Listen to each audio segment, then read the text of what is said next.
And finally, the MCU presents their first female-led superhero film in the form of Captain Marvel. But does it live up to its own hype? Well, yes, kind of, but let's discuss. This movie had a lot of story to tell in just one movie, while serving as a bridge into the upcoming Avengers Endgame. But all this narrative weight ultimately becomes this film's very own kryptonite. Now, it wasn't a bad movie, and I actually enjoyed myself for the most part, but it definitely has a fair share of problems that we will discuss without spoilers. But before we get to those problems, I want to talk about some of my favorites. And as for my first favorite character in this movie, I'm gonna have to go with Samuel L. Jackson as Nick Fury. I thought he was great, and he was a tremendous on-screen partner to Brie Larson, and his comedic timing was fantastic, especially with my next favorite character, which was Goose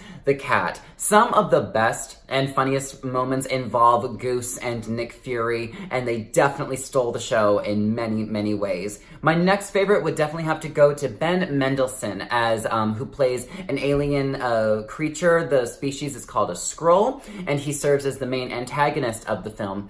This is the best I have ever seen Ben Mendelsohn perform on screen. Regardless of his prosthetics and his makeup, I was completely engaged in his performance. He brought a lot of depth to his role and solid comedic elements to his character that really, really surprised me. And my next favorite would be Brie Larson as Captain Marvel. And even though she isn't towards the top of my list, she is still one of my favorite parts of the movie. She does great in her action set pieces, and she works tremendously off of Samuel L. Jackson. I love the attitude that she gives her character, and she's definitely higher up on my list with fellow MCU female favorites, such as Gamora or Nebula. And I personally liked Brie Larson's Captain Marvel better than Black Widow and Scarlet Witch, not gonna lie. This movie serves as a decent introduction into her character, but I'm more excited to see her expand this role in future films.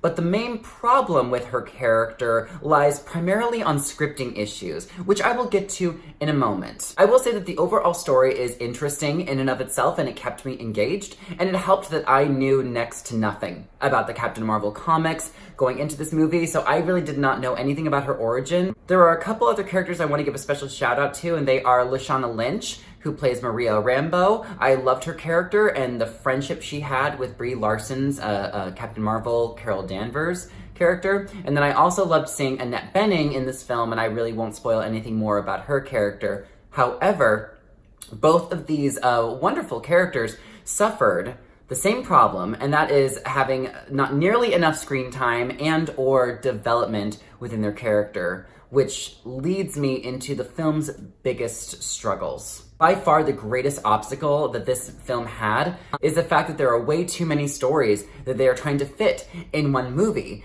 They were trying to balance, a movie that deals with someone's memory loss and a missing identity, but then you have a buddy cop movie, like with Nick Fury and Captain Marvel, but then there's also 90s nostalgia, and then there's also a friendship and women empowerment movie with like Lashana Lynch's character, all mixed with a sci-fi alien adventure story, and having all of these elements act as a sort of prologue leading into Avengers Endgame, I would go as far as to argue. They tried to execute so much in one movie, and I think under the right direction and probably 20 extra minutes, they could have pulled this off. But ultimately, this movie only succeeds in executing these storylines with above average to pretty good results, but it never reaches true greatness. And that's purely a scripting and directing issue, because I really enjoyed this overall story, and the cast is great with what they had to work with. Now, as for the elements that I thought worked best, in my opinion, well, they definitely were the buddy cop, Nick Fury, Captain Marvel movie elements, where it's about their two characters interacting due to the brilliant on-screen chemistry of those two actors. And then the sci-fi sort of alien adventure with the Skrulls also excelled and kept me pretty engaged throughout. However, the story elements that I needed to see more of that I felt were most detrimental to the origin and establishment of Captain Marvel as a character is the story of her missing identity and finding out who she was and where she came from, and also that tie into her past and her friendship with Maria Rambeau. But they didn't explore that story far enough, and there were too many missed opportunities here that the film could have used to help Captain Marvel's overall character arc. Jude Law does fine within his role, but he and the overall Star Force team were also, I feel, very underutilized in my opinion, and therefore they weren't quite as interesting as they could have been. And small cameos like Ronan the Accuser, that, you know, a character that we know from Guardians of the Galaxy, I personally feel like he was a passing thought when they came up with him in the writer's room. There was hardly any point to have him in the movie. One last issue that I will mention is the fact that I feel like we don't get some truly badass hero moments from Captain Marvel like we did with Wonder Woman, to reference another female superhero film. Captain Marvel's powers are truly out of this world, but I feel that they could have been showcased a lot better as she reaches her full potential, and I'm only hoping that we get more of that in Avengers Endgame. Like so many elements in this movie, it moved along quickly to make room for many other things, with no moment in my eyes that could compare to Wonder Woman's No Man's Land scene, if you know what I'm talking about and referencing. And if they had given us at least one moment like that for Captain Marvel, a scene like that alone could have made this film great, despite any other flaws that it may have.